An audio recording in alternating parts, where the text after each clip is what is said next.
We have a couple of microphones right here on each side. So if you want to ask questions, you line up at the microphone. At these weigh-ins, we have a contest. Whoever asks the best question, we send them a huge bag of merchandise, all right? So whoever's got the best question for our guests, and then we also have a surprise guest coming out that you don't know about in a few minutes, so that's going to be fun. All right, so you line up with the microphones. Before I bring them out, we've got a package we did for you, and here you go. For me, when I walk into the arena and you have 20,000 people screaming at the top of their lungs for their heroes that are standing there, that's what gets me going. Because you got to remember, I'm a fan first, more than anything, and I'm the announcer second. I'm giving them every single ounce of energy I can give them because they're about to give us every single ounce of energy they can give us as they go to war against each other. They deserve the best introduction, the most exciting introduction I can give them.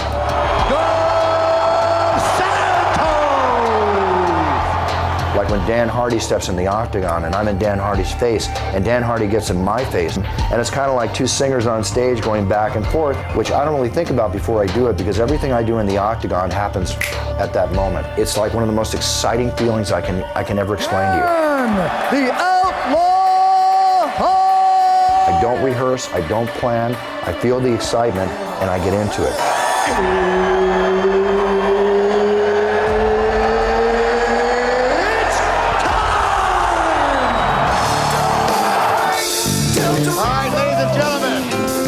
Best announcer, Bruce Buffer!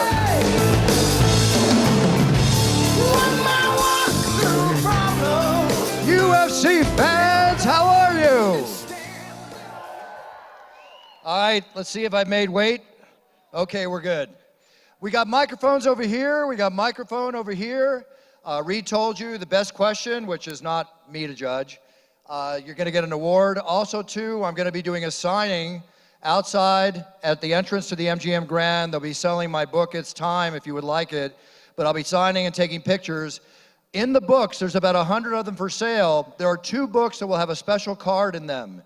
That card, if you get that book and it's in your book, it will enable you to receive a free recording, which I normally charge anywhere from $500 to $1,000 for your upcoming birthday, a wedding, surprise party. Anything you come up with, I'll work with you on it, and I'll give you the best recording you could imagine. If you're getting married, it's like this. Walking down the aisle of love forever. All right, let's get to the questions. Thank you for coming, by the way. I really appreciate it. I do. Go ahead. My question would be for Ronda Rousey. I want to know if she's on Tinder. If she's on what? Tinder. On Tinder, Rhonda? I don't know. That's a question for Rhonda that I can't answer because I'm not on Tinder, so I don't know what to tell you. Okay. You got to start somewhere, folks. Oh. That's how good they are. See, the scales are specially measured there. I could have screwed everything up. Next question, please. Hey, Bruce. We all know you're the consummate professional, but what's the most embarrassing thing you've ever done in the Octagon? Well, I think we all saw this year when I ruined my perfect record for the 2 gentlemen in the Octagon that had the slightly reddish beards, and I named the wrong winner in the Pat Bam Bam Healy fight. That meant that after 3,000 plus fights, over 200 UFCs, that my perfect record, I got to start all over again. But when people ask me why that happened, all I can tell you, folks, I'm only human. And that was my one mistake there. Just one more, Bruce, if I may. What do you do with all your suits? They hang in my closet. Now, you know, with the suits, right now, for instance, in the future, those suits, and I talk about this on my podcast and stuff, I'm a big collector of memorabilia. So my suits I will save because each suit or tuxedo has a special memory for me for the UFCs that I've worn it at. I still have the white tuxedo dinner jacket I wore at UFC 1 when Vitor Belfort knocked out Wanderlei Silva. I still have that in my closet. And I don't let any of my memorabilia go except for recently this week. I'm doing a charity auction for the Wildlife Way Station for Animals, which I'm very dear to, for lions and tigers and bears. And they're auctioning off my UFC fight card of Anderson Silva and Weidman, the program, a signed Topps card, and a short introduction by me. And right now, bidding is at, wow, $1,750. Wow. There's 4 hours left. Those are going to make a lot of lions and tigers and bears very happy. That's brilliant, Bruce. Thanks a lot, mate. Cheers, mate. Hi. Hi, what is your favorite part about being a UFC announcer? You know, aside from being part of this incredible team, this incredible rocket ship going uphill and creating history in sports and entertainment, for me personally, I get to experience something that you can't experience unless you're standing right beside me. When I'm in that octagon and I'm in full force during a main event, I'm very passionate. I'm very emotionally into that moment. I don't hear the crowd. I don't even hear 15, 20,000 fans in Brazil saying it's time with me when I say it. I'm looking into the eye of the tiger. Can you imagine being 2 feet away, or sometimes in my case, a foot away from Chuck Liddell or Vitor Belfort, you know, as they're getting ready to come out and put their blood, sweat, and tears on the line on the octagon floor. It's kind of like standing in front of the Kentucky Derby in that cage the horses are in, the stalls, and they're spitting snot and they're slobbering and all that. Just can't wait to run around that track. That is a moment while I'm roaring their name that I can't begin to explain to you. It's an incredible feeling that I live for, or I wouldn't do what I'm doing. Cool, thank you. Thank you. Hi. Hi. Oh, hi, I didn't see you there. How you doing? My question is, who do you want to win the Chris Weidman fight? Oh, to be young and innocent again, isn't that great? I have one answer when I get asked that, and honestly, this is my sincere opinion. I have a lot of friends and a lot of favorite fighters, which are for me to know for me. But when I'm out there doing my role as the professional that I am, I give an equal opportunity announcing to each fighter, and the best answer I can give is may the best man win, because we're gonna see one heck of a fight that night. And whoever's crowned champion will deserve that crown, and I mean that sincerely. Thanks. Thank you, young man. Hi. Hello, good afternoon. Good afternoon. Question, obviously. A bunch of fights, UFC, there's all kinds of emotions and experience, whether they're happy or even sad. What are your experiences as far as maybe even before the fight with, I don't know, hanging out with your friends? Do you have any funny moments or emotional experiences that go along with the event? All the time. All the time. I can't poke out anyone in particular. It's like, you have to remember, I've been announcing in the Octagon for 18 years. I've missed only 2 UFCs since UFC 13. My first UFC I attended was 6. The first one I announced at was UFC 8 in Puerto Rico, where I was also managing my fighter named Scott the Pitbull Ferrazzo back then. Oh, wow. Every show, when you build these friendships and these relationships, not just with the fighters, but with their trainers and the people they work with, it's kind of like Boy Scouts go to camp when we go and do these shows, and then I'm around George St. Pierre, who I've known for years and is a good friend of mine, you know, or Vitor Belfort, or Michael Bisping. And watching them go in, I have to do my job announcing them, like I just mentioned, is in the professional sense that I work. But inside, to say that I don't feel something, and I'll tell you what was the hardest, most emotional moment for me in the last couple years, was when BJ Penn fought Rory McDonald, and I had to sit with my face on the cage and watch BJ take the beating he took that night. I was tearing up. It was killing me. I gotta be honest with you. Thank you. Hi. How you doing? How are you? My question is, when fighters are losing and they're in the last round, why do you believe like some of them don't give their all like to win the fight? You know, you got to understand something, that last round could be the end of a 3rd round. It could be the 5th round of a 5-round fight. The culmination of the 8 to 10 weeks of emotional and physical activity that they have to put into that fight, where they walk in as the loneliest athlete in the world, because it is a one-man effort. And that's up to them to really answer that question. I can't answer that for them. I mean, sometimes you just have everything taken out of you and you just don't have any more. I mean, whatever experience I've had in the fighting or amateur fighting that I've done in my lifetime, in no way compares to the professional level of the A-listed Octagon fighter walking in there. I don't think it's fair for me to answer that question. I think that's a question that whoever our special guest is, it would be a great question for them. But just don't tell them you saw them not giving their all in that last round. All right. Thank you. Hi. Good afternoon, Bruce. Afternoon. I just wanted to let you know it's an honor being able to ask you a question. You're one of my idols, which is why I got into doing commentating and announcing. Oh, thank you. My question to you is, what were some of your inspirations when you got into commentating and announcing? You know, my first inspiration was actually my father. In my book, I write a lot about my dad because he had a huge influence on me. He was tough as nails, but he was a Marine drill instructor. He also did some motivational speaking, and he did radio and stuff like that. And when I used to walk in a room as a kid, I would say, "Hi, Dad. Project your voice, son. Let them know you're here." You know, I used to get this all the time. So it inspired me as far as like the want to perform and do things in front of people. Because before I was ever an announcer, I was doing motivational speaking. I've run a number of companies. I basically love to help people make money and better themselves. It's just a personal enjoyment that I get when I do my speeches and such. Before that, obviously, 25 years ago, I was watching boxing, where I'm a huge fan. My grandfather was champion of the world in boxing in 1921. His name is Johnny Buff. He's in all the history books. And about 25 years ago, this pretty boy walked out in a tuxedo saying, "Let's get ready to rumble in a boxing event." And he started to become very popular as Mike Tyson was getting popular, because boxing was on a huge insurgence back then, or resurgence. And it turned out that it was my long-lost half-brother I never knew about, named Michael Buffer. And we met, we got together, and 4 years later, I sold 2 very successful companies for me at the time to solely roll my life and whatever I had, money in the bank, to manage him and direct his entire career. And I wanted to trademark those 5 words properly. And in all the travels and the work we did together, it was a huge inspiration watching him work the events that we worked until I started to work myself. So I will say that he was definitely a motivating factor to me, but I never wanted to go into announcing and be like somebody else. I tell every announcer, including yourself, and I wish you all the best in your career, in order to be noticed, in order to make yourself known, in order to do the best you can, whether you're an announcer or anything else in life, create your own individual style. Love me or hate me, it's my own individual style, and I'm proud that I go in and I do what I know how to do. But he has his, I have mine. Definitely a motivational factor for me, as I'm sure most every other announcer out there. And there's been a couple others. Thank you, Bruce. Thank you. Hi, how you doing? Hi. My question is, whenever a fight goes to the scorecards and you're the first one to find out who it is that has won, is it ever hard to withhold your emotions if it's like a controversial decision? Sure, and I bet you could name every single fight that has been kind of hard for me to do that at.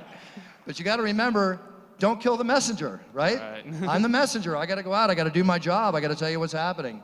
But there have been times where I've actually gone back and I said, "Are you sure this is right?" You know, I have said that a couple times. Really? Even the director in the truck was so surprised. He goes, "Buff, go back, check, make sure that's right." I go, "It's right, it's right." So, what are you gonna do? Thank you. Thank you. Yeah, you kind of mentioned before, and I don't think a lot of people know that you had an amateur background as a fighter in combat sports. I also don't think a lot of people know that you have one victory via rear naked choke over Frank Trigg. And what I wanted to ask is, on this weekend of rematches, did you ask for Buffer Trigg too? I've always been, ever since I was a kid, I've always been, you know, definitely up for a good row, shall we say. But rear naked choke was not how that ended. I did not get Frank in a rear naked choke. I put my arm in thinking it would be fun to end that way, as I write about in my book. I've answered this question many times, because this was about 8 years ago, and I guess whether it's urban legend or whatever, what I've done for all the fans around here, because I knew this question would come up today, if you go to my website at bufferzone.net, I've got the recording right here in my pocket. I'll play it for you, but it'll take up 8 minutes of time. There's an 8-minute recording of when I was on Frank's radio show on Tag Radio, exactly 1 year later to the date, after we had our friendly scuffle in the elevator. And with that being said, you can hear me explaining it while he's commentating on it, and we both tell the whole story. So for those of you that are interested, I'm not going to recount the story now. I've done it enough. Listen to it from the horse's mouth. Listen to Frank talk about it, me talk about it. Go to bufferzone.net. It'll answer all your questions. Fantastic. Or read the book. Thank you very much. How you doing, Bruce? Hi, how are you? Just a quick question. I was wondering what your emotions were after the Ultimate Fighter won. When they announced that Stephan Bonnar was getting his money, you went ape crap. And that, to me, was one of the best real emotion that I've ever seen from a non-fighter. I couldn't control myself that night. I came out that night and I said something that is not normal for me. I said, which Joe Rogan backed up, but he's the commentator. I'm the announcer. And I said, you've just seen the greatest fight ever in the Octagon, or something to that extent. When he announced, when Dana so deservingly gave Stephan Bonnar the 6-figure contract, I lost it. I jumped up like a kid, because you got to remember something. I know I'm the voice of the Octagon announcer, whatever you want to refer to me as, but before anything, I'm a fan first, okay? And I have a right to feel my fandom when I do. In that case, I couldn't hide it, and it was incredible. That was a big night. That night was more than just a great fight. That was a night that meant the whole future for the UFC. A screenwriter could not have written a movie better than that night went. That was the pinnacle night for us, one of many since then. There was just so much involved, and I couldn't disguise how I felt. It was impossible. Right on. I'm only human, remember? Right. Yeah. Right on. Afternoon, sir. Hi, how are you? My question is, I enjoy the stare downs. It builds up for a fight, and I know you've seen many of them, but what was your favorite one? What was your favorite stare down? Any stare down with Wanderlei Silva, even before he made himself pretty. There you go. Any Wanderlei Silva stare down is some of the most intense. And I will tell you that Ronda Rousey's getting up there too. Ronda Rousey can stare down hard. Yes, sir. You know, you look in the eyes of Ronda when she's in that mood, and you tell me you don't tingle with a little bit of fear. That girl's the real deal. There's no question. And let's not take anything away from Misha. We're going to have a war tomorrow night, and I look forward to it. Yes, sir. Also, could you give a shout out to the MCAS Yuma? Say it again? The Marine Corps Air Station Yuma, Arizona. That's where I'm stationed at. I knew you were military. Rico, give it again. Sir? Say it again, please. Marine Corps Air Station Yuma, Arizona. Oh, Semper Fi, yeah. Ladies and gentlemen, the men that defend us, the women that defend us, let's have a big hand for the U.S. Marine Corps! Semper Fi! Thank you, sir. My father was a Marine for 11 years, served in Korea in World War II, and he was a drill sergeant at Camp Pendleton, and he also was a sergeant of the brig. That's who I grew up with. Yes, sir. Yeah. Ah. Hi, Bruce. I just want to know, when you and Tank were on Friends, did you think I finally made it to the top? No. No. No. I will say that I finally made it to something, not finally, I've done a lot of exciting things in my life. That was another exciting moment in my life, and certainly was incredible for Big John and Tank and I to be on Friends. But you want to know what the funniest thing about that day, 2 days on the set I spent? I met this guy in the back, I write about this in the book, young guy, big guy, just jumping up and down with all this energy and everything. He goes, you know, I'm gonna be champion someday. You watch, I'm gonna be champion of the UFC someday. I go, you're not even in the UFC. I will be, you watch. You know what that was? Tito Ortiz. Wow. Yep. Thank you. Thank you. Hey, Bruce. George. Hi, George. Doing the Bruce 360, how do you not trip? And can we get a little preview? A preview? Why? Am I supposed to do it again tomorrow night? Yeah. Let me tell you something about the 360. Luckily, I didn't trip. I've always been very athletic and able to do things. I've been in martial arts since I was 12, so hopefully I can pull that off. But in a tuxedo with street shoes on, holding a card, a microphone, and 15,000 people staring up your butt, you know, it's a different story, but try to do the best job I can. But that night, see, I don't rehearse. I never rehearse. I don't sing I sing in the shower once in a while, but I don't go, you know, oh, Vitor Belfort, you know, I don't do that kind of stuff. I go out in that octagon and I want to be organic and I want to be real. And I want to do exactly what my emotions are telling me to do at that moment. The 360 is the only rehearsed time that I remember where I planned something. But I told Joe Rogan, who was a big purporter and promoter of that for me, thanks Joe, yes thanks Joe, maybe not thanks Joe, but thanks Joe. I told him that night when he said, are you going to do it? I said, Joe, if I do it, I know exactly when I'm going to do it, and I'll know right at that moment. And honestly, when I walked in the Octagon and up to Frank Mir at that point, I still wasn't sure if I was going to do it. I did it in my hotel room 3 times on the carpet before I walked down to the arena. You want to know what? I slipped twice, okay? So I had this in my head. So when I turned around from Frank Mir and I go over to Brock, and as I'm doing my thing and I'm thinking as I'm walking over to him, I go, you know what? If I don't pull this off right now, I'm going to be the biggest pussy on the internet on Monday. The forums, everybody, you MMA.TV people, and definitely SureDogs forum, they're going to just be beating me up, you know? So, little motivation there, but I knew I was going to do it. And it worked out perfect. It was great. You forgot our preview, man. What preview? You got a ticket? No, yes, sir. Well, you've seen it before. You may see it again tomorrow night. We'll see. Who knows? You got to remember, the Airborne 360 is retired. The one I did that night, jumping up and spin, that's retired, okay? I blew my ACL 2 years ago. I've had that replaced. I'm back to about 95%, healthy again. Grounded 360s, you don't see on TV when you're watching on TV, but I've done at least about a half dozen of them since then, including the night that I blew my knee. But that's not how I blew my knee. Cool. Thank you. I'll try to make it as exciting for you as I can. I promise everybody, I'm gonna bring it. Tomorrow night, I'm gonna bring it. How you doing, Bruce? Leo from New Jersey. I'd just like to know your initial thoughts on this upcoming year and any places you're excited to announce at, any of the countries you're going to? Well, they're opening up a number of countries in the upcoming year. I'm sorry to say I will not be going to Singapore on January the 4th. I did 33 UFCs this year, not counting all my other appearances outside of the UFC. And I would do, as Dana knows, as everybody knows, I will be at every UFC. It was the year before last, I did a show in New Jersey, and I got down and I did another show in Rio de Janeiro less than 24 hours later in 2 time zones and 2 hemispheres. That's how dedicated I am to my job, loving it as much as I do, and wanting to be there, not just for myself or for my family, but for you, the great fans, because without you guys, we're nothing, okay? And I want to thank you all again, because really, the fans, God bless you, sincerely. My one is to be in the Octagon for every show, but they're increasing the number of shows next year, which you'll find out. And I don't even know exactly how many yet, but there's going to be a number of shows, not a lot, but a number of shows that I will not be able to make next year. Sounds good. Happy holidays, bro. Thank you very much. Hi, Bruce.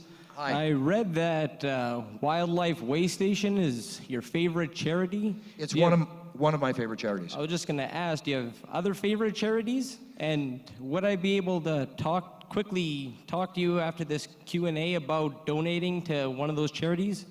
Yes, you can actually, it's going to be kind of hard to get to me after this. If you see me, I'll be happy to talk to you. I'll be out there. But charity-wise, I'm big on animal charities.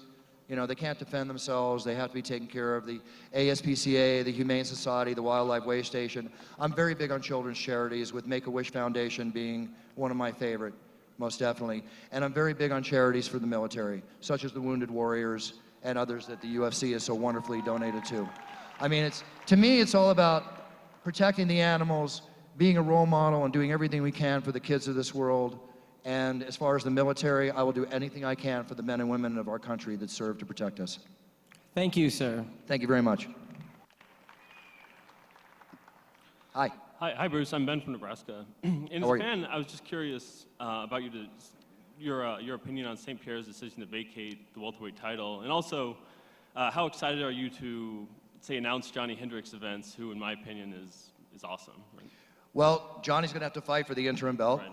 And I'd be very excited to name Johnny the champion in George's absence, because I think Johnny's very deserving, as whoever his opponent will be, selected carefully by Dana and Joe Silva, very worthy of that chance to become the champion. When anybody reaches a level where they can put that belt around their waist and they can, say, hey, the years I put into this is now paid off, I'm all for it.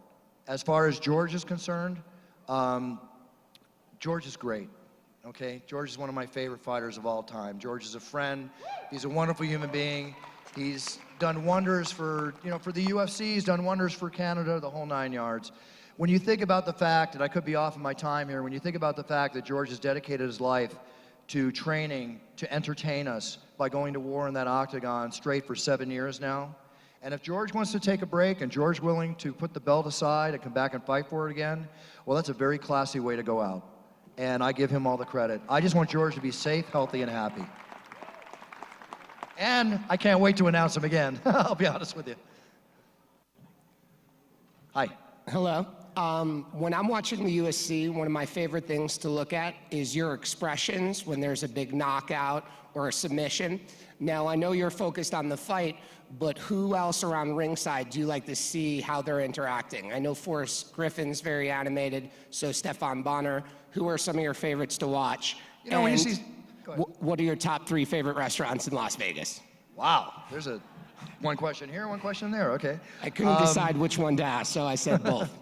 Obviously, when you're sitting Octagon side and you think about the people you don't get the chance to see emotion come out of. So obviously, when they express it, it's really fun to watch. I mean, Forrest, you can spend a half hour with Forrest in a garbage dump and it's going to be funny. I mean, Forrest can just be funny wherever he's at. But watching Dana react, or Lorenzo, watching some of the celebrities that come, It's just always enjoyable because I'm a big people watcher. You can learn a lot from watching people. And to enjoy this experience, like I always tell everybody, yeah, floor seats are fantastic, there's no question. But these risers on the 50-yard line where you can see everything going on, I think those are the best seats in the house, you know, along with all the other great seats that we have. And part of the entertainment is not just watching the fight at hand, but watching the reaction of the people. So I can't really give you individuals, because remember, I'm looking at the Octagon, everybody's behind me, all I can see is over there. But it's been pretty exciting and pretty disappointing from some individuals that I will not mention. Paris Hilton, sorry. That's about the best I can tell you. Oh, restaurants. Restaurants. I love Boa, the steakhouse. There's a place near where I live by the beach. It's not really fancy, but it's the best food in Marina del Rey, Santa Monica, called 26 Beach. And then I have a number of Italian haunts and Japanese haunts. I would bore you giving you all the names. Awesome. Thank you very much. Thank you. Good afternoon, Bruce. Everybody probably thinks it, but is afraid to ask it. Have you ever squared off with your half-brother Michael to decide who is the better announcer? Have you ever done that over Thanksgiving or Christmas? Nope. Oh, no fun. I'll tell you why. What? Oh, thank you. Michael is a legend, and he's the greatest announcer to me of all time because he set the pace for the ring announcers to get noticed. Before him, there was the great Jimmy Lennon Sr. Fantastic announcer, very classic. Jimmy Lennon Jr. is great at what he does, and it's almost completely like his dad. They're just classic, classy announcers. Other announcers that were along before, but with Michael, you got to remember, I met Michael 25 years ago. 4 years after we met, I gave up everything I had, you know, business-wise to direct and manage his career. And I told him, I said, I'm going to make you richer and more famous than you ever dreamed. I'm going to put you in every area of sports and entertainment, not just the boxing ring. We've got that going. I'm going to trademark this phrase properly. I'm going to do movies, TV. I'm going to make video games, toys. He said one thing to me. He said, how are you going to do all that? I said, I don't know. But if I'm going to give up what I'm giving up to do this for you, you better believe I'm going to do it. And I did. And I'm still doing it. I still manage Michael's career in direct. Last thing I want to do is there's no competition between us. We're two totally different styles, and we support each other. We're a team. There's no competition, there's no jealousy, there's no nothing. He's my bro, man. He's my brother. I love the guy. That's it. Thank you, sir. And don't ask me if we get in fights, because he's too pretty and I don't want to hurt him. Hey, Bruce. Hi. Just want to ask, throughout the 18 years that you've been with the UFC, how does it feel to announce UFC 168 to every other UFC that you have announced? You know, every time I think I've seen the greatest fight or been to the greatest event in the UFC, of which we've had many in the last couple years, if not every year, every time I think that pinnacle night has happened, whether it's Jones and Gustafsson, on and on and on, Dana, Lorenzo, they're so great at what they do with Joe Silva and Sean Shelby matchmaking and all. They create more greater nights for us. And we're going to see greater nights as time goes on. So what I've learned to do is to not say that's the greatest I've ever seen, is to appreciate the greatness of what I've seen. And now, after 18 years and all the ups and downs that we've been through as a team together at the UFC, all the climbing up the hill and this train we're on, this rocket ship to the moon that we're with Dana at the helm and Lorenzo driving, and I've got my little first class seat and enjoying every minute of it. I'm a fan, I'm just enjoying it. And tomorrow night when I walk out, I'll tell you something. Every night I walk in that octagon, I don't live on my laurels. You will never hear me say, hey, guess what I did? I did the 360 at UFC 100. No, done and out. Memories, right? Tomorrow night is the first night of a UFC for the rest of my life. Tomorrow night we create history. That's it. Thank you, Bruce. Appreciate it. One more question, they're going to bring up our special guest, and you can still ask us both questions. Well, I mean, you can still ask me questions, but I'm going to bring up our guest. Good afternoon, Mr. Buffer. Hi, how are you? I'm Uncle Jimmy, and I'm doing well. Hi, Uncle Jimmy, I like that. Do you foresee a reality TV show which will pick the next UFC Octagon announcer? Strangely enough, this has come up. Not for the UFC. I've been approached to do a reality show that was only wanted to develop one called The Next Great Announcer. But I'm not interested. because I want to just do my job, and when it comes time, I'll tell you when I'm going to retire. You know, people say don't retire, this, that, and the other. You know, not everybody is expendable, shall we say, in life. I just want to do the best job I can for you every night I walk out there. My passion level is so high. When my passion level starts to go down, and I start looking at this as a job, and I don't look forward to the travel and all that stuff we have to do to get this done, then I have to seriously consider it's time for me to retire. But all I can tell you is my passion level is getting higher and higher, and as long as Dana and Lorenzo and the team will have me, you're stuck with me for 10 or more years. I got to be honest with you guys. I'll be here. I promise. I promise. Thank you, Mr. Buffer. Thank you very much. Uncle Jimmy. Okay, we have a surprise guest. Does anybody know who it is? Well, he's coming up to the stage. You can ask him all the questions you want. If you still have ones for me, fine, no problem. But this is very special. I've known this man for many, many years. And at his age, doing what he's doing in the Octagon, it's like he's 21 years all over again. So you think you know who it is? Here, all the way from Brazil, the Phenom, Vitor Belfort!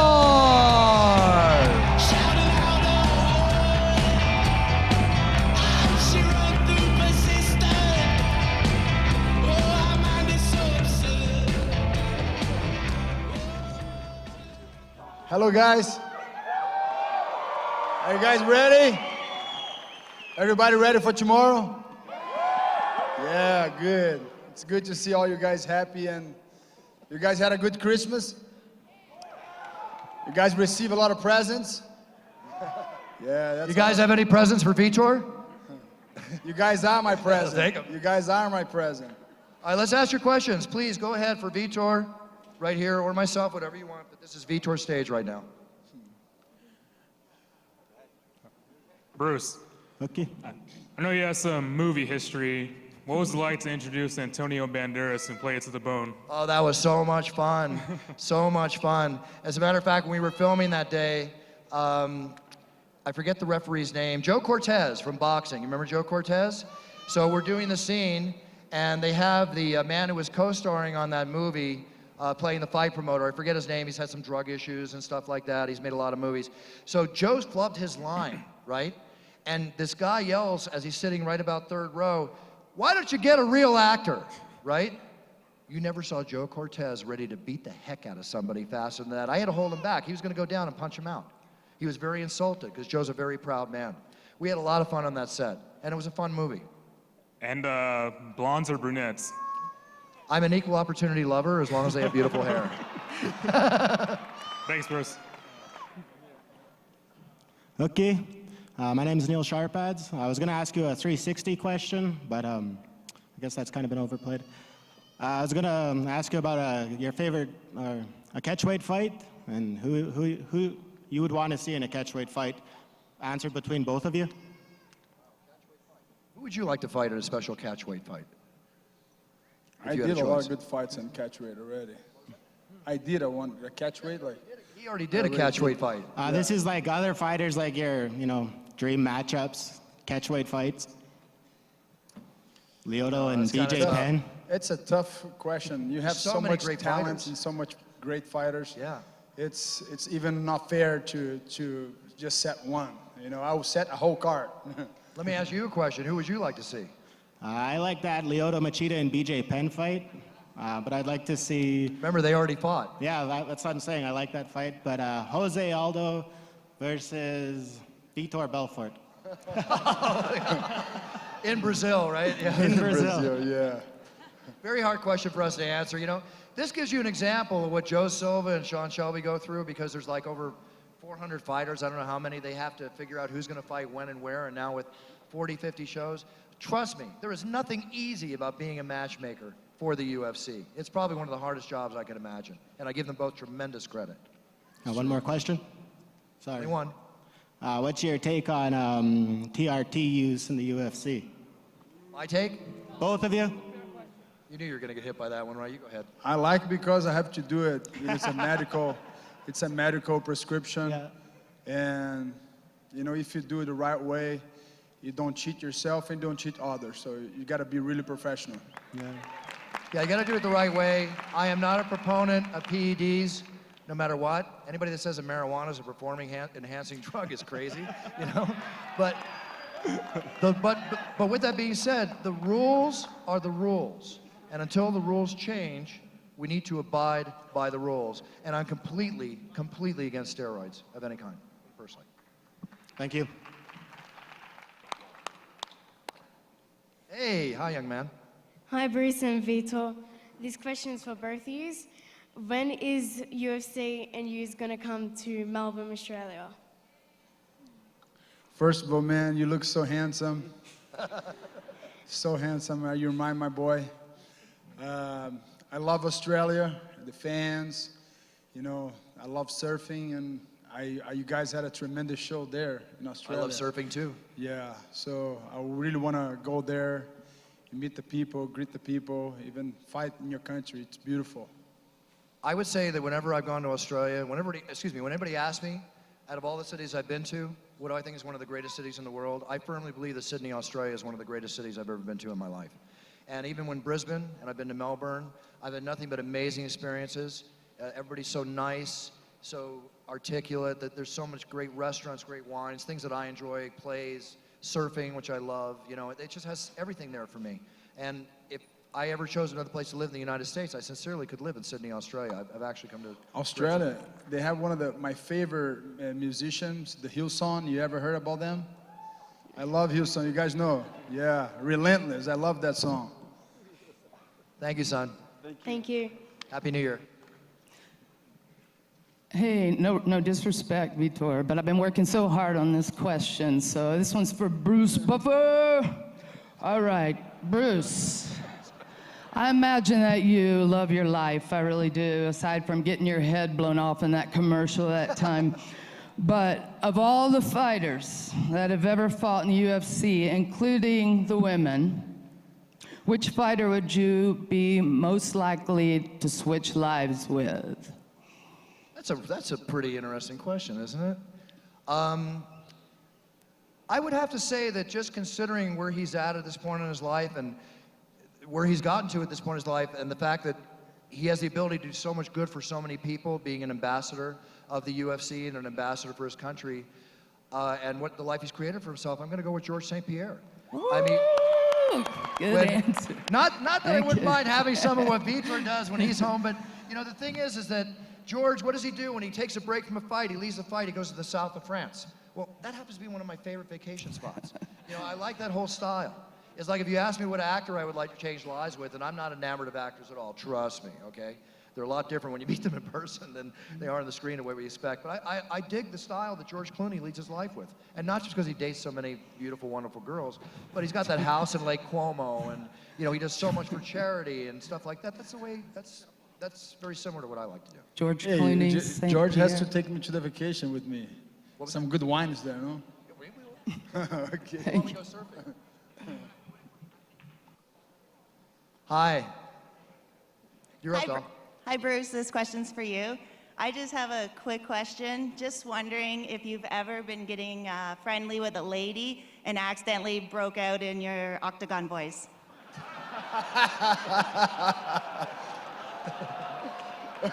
You got red now. Relax. Get a water. Get a sip of water. I have to think very carefully how I answer this question, right? Let me just say that there have been moments of celebration. How's that? Oh man, I just can see you in the robe. Oh yeah. I can see Bruce Buffer in the robe. It's time! Yeah.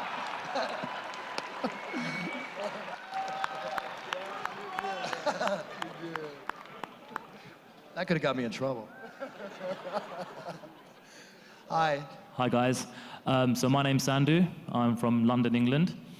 First of all, I'd like to wish you, both you and everyone in the arena, a Merry Christmas and Happy New Year. Thank you. Same to you, sir. Thank you. My question is, a couple of weeks ago, there was a special screening of MMA filmmaker Bobby Razak's movie, Mask, which basically looks back at the life of Charles Lewis, the founder of Tapout. And considering both of you have been with the UFC pretty much from the beginning, I was wondering if maybe the two of you can share a story about Charles Lewis and maybe some of your encounters with him in the early days.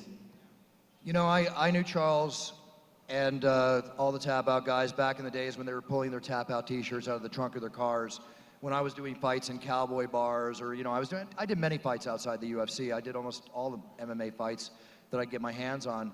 And I watched them grow to the greatness they did with their passion for what they're doing. But for me, one of the things I miss about Charles, I go into a number of different stories, but I remember when I used to announce and I would go in the red corner, because Charles and the Tapout crew always sat like fourth row.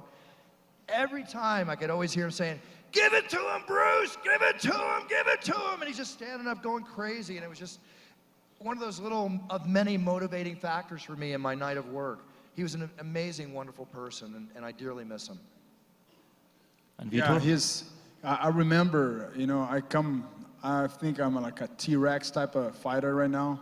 I go back in the days and I remember many things. I remember me and Bruce, we were very young. But one thing that I remember about him, he had a passion, he was drive, and he never give up. And that's something that we have to take it in our heart. Don't let people define who you are, you know. You define yourself. And he did, and he became Tapout, one of the biggest brands in the sport. So that's what we need to learn from people, is it's what drives them, what's motivate them to success. And I take my hats off. The happiest thing that Charles ever wanted in his life was to see everybody he came in contact with be happy. He was just an absolutely wonderful, warm human being. Thank you both. Well, the film's called Mask, and apparently the filmmakers tell me it's going to be due out next year in April or May. So if you're a hardcore MMA fan or if you're a new fan, you need to go watch this movie. Got you. Bobby Razak with the commercial.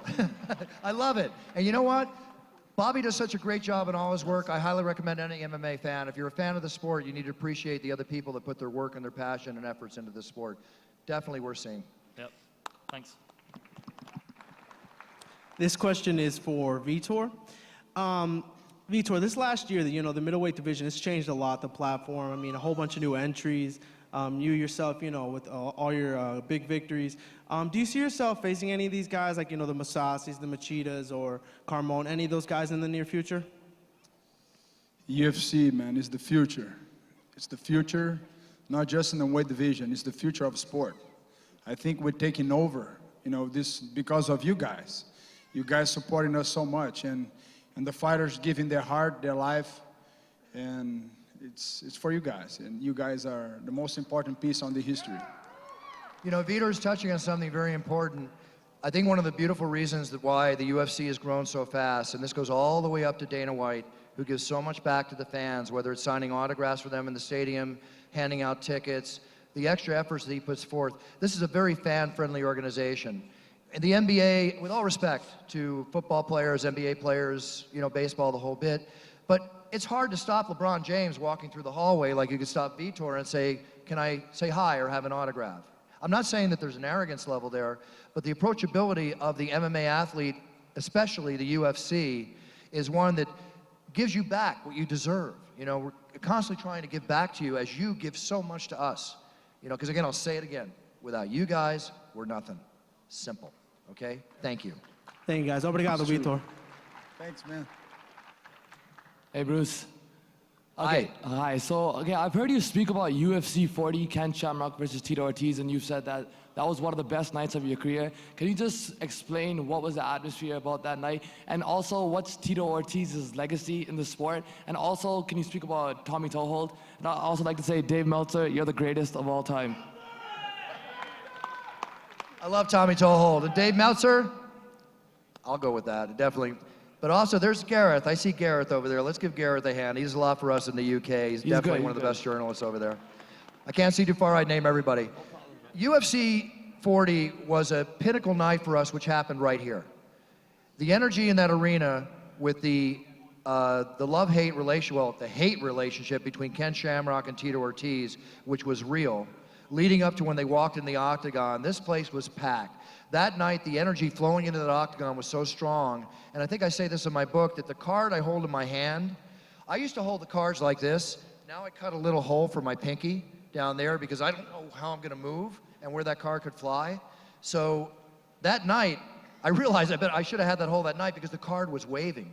There was so much energy and so much excitement coming in. It was more than we had ever had. It was just another level, right, Vitor? We've had so many different levels of fighting, you know?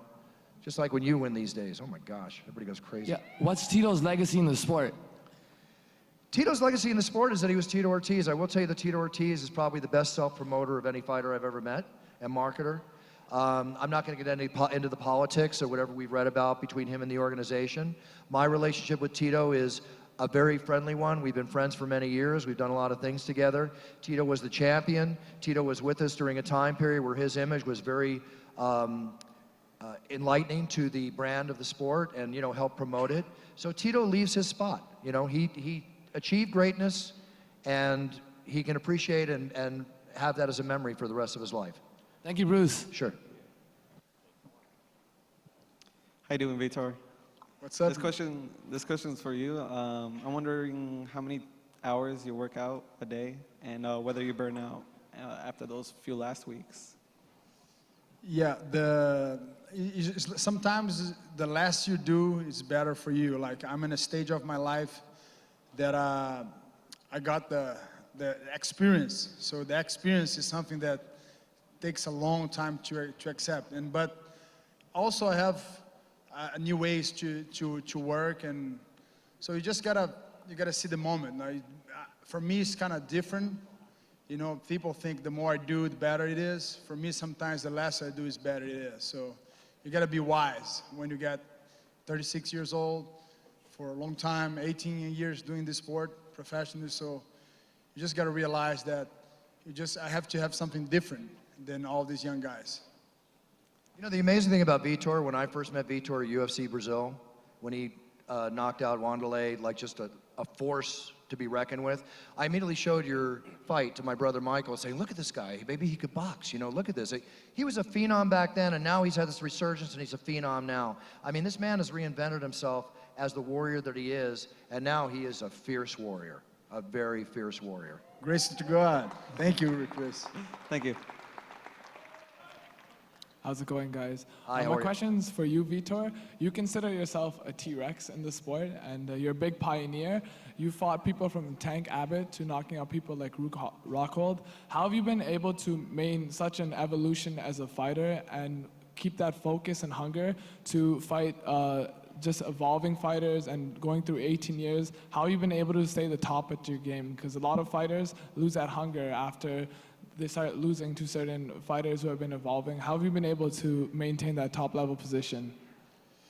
Yeah, you know, in life, we have choice every day. You know, how you live your life, how you stand with your morals, and what's your standpoint of life. So I live like today's my last day of life, you know, without, you know, having my relationship with God and my relationship with my family. So that's where I end up in my work. So whatever I do, if I'm washing dishes, you know, if I'm making my bed, I'm very focused on the details of life. I'm here watching you guys. I'm trying to see the details. I like the things that you guys go through in life. You know, you guys go through the same things I go. We go hardships. Sometimes we're just trying to put ourselves and trying to talk ourselves out of one way. But in the end, it's like when you accept, you know, the mistakes of your life, the things that you went through, the hardships, and then you just blend them up and make them as a fool. You know, don't feel shame. I just feel convicted that I have to do something different, and my life is not end up. So I'm so happy to be able to give to you guys, just as I was at 19 years old. So I think just happy and enjoy and love this for me is like, I'm in my vacation right now. I do for love, you know, I do for you guys. You guys part of my life, my family. So thank you very much for the support. Thank you. Thank you. Hi. Hi, my question is for Vitor. You're widely accepted as the next contender for one of the men pictured behind you. Where would you most likely prefer to fight them, and where would you least likely prefer to fight either one of them? You know, when you step to a jungle, you just gotta be willing to fight everywhere. That's MMA, you know. If they ask me, how you train, you prepare yourself to someone, I prepare to get better. So You expecting something, something comes along that you don't expect. If you're hunting a lion in the jungle, the difference between the lion is the other animals is they're unpredictable. They're unpredictable. I'm a lion, I'm unpredictable. Get ready. Thank you. Yes, sir. Hey guys, this is for both of you. In all the years you've been doing this, as a fan, what's the #1 holy shit fight that you can bring up? You know, there have been so many #1 HS fights that I've seen. Notice how I got out of that one, huh? And again, back to what I said before, the moment we think we've seen the greatest fight, when people ask me that question, I can only name some great fights as an example. And if you want to go back to the old days, like the war this man had with Randy Couture, or Pedro, or when Randy fought Pedro Hizzo, you go back to those old wars that happened back then. You look at the Gustafsson-John Jones fight, the Henderson-Hua fight, you know, the Jose Aldo, BJ Penn fights I can remember. There's just so many. You know, you just have to appreciate what we get to appreciate, which is greatness. It's hard. It's hard to pick one. It's unjust, you know. Top of your head. Top of my head. I love it's hard, man. It's just coming so many fights on top of my head. It's so many. You know, we got BJ Penn fights, you know, amazing. I can pick up so many. I think he's one of them, you know, BJ's wars. All right, fair enough. Thank you. Sorry we couldn't give you a definitive answer, but that's the beauty of our sport. Hi, Jan from Sweden. Question to Vitor. Which Brazilian top fighters are you normally sparring with? And second, to both of you, we have seen recently controversial decisions. Should we extend the rounds to 10 minutes like in Pride, or should we keep it 5 minutes? And second, you've seen Mark Hunt and Bader, they demolished their hands, broke the bones in their hands. Should we increase the padding in the gloves?